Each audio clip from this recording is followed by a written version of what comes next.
that we have decided and we have tied up with Government of India that we will be releasing the scholarship money in advance from the state side, and we will not wait for Government of India to release the amount, and whenever the money comes in, it will be put back into our account. The system has been created, and the most important part, you can clap after that, is that we'll be releasing it before Christmas.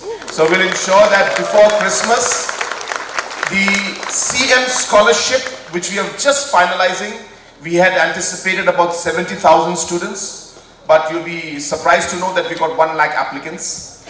So we are just screening through the whole process. We should be able to finalize that within a few weeks' time.